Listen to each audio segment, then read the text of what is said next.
সুখে আলাপন।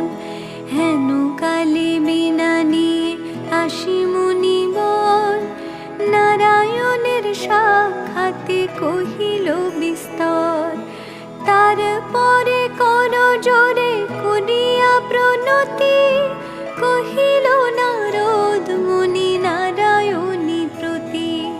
কহ মাতায় কেমন তোমার বিচার, চঞ্চলা চপ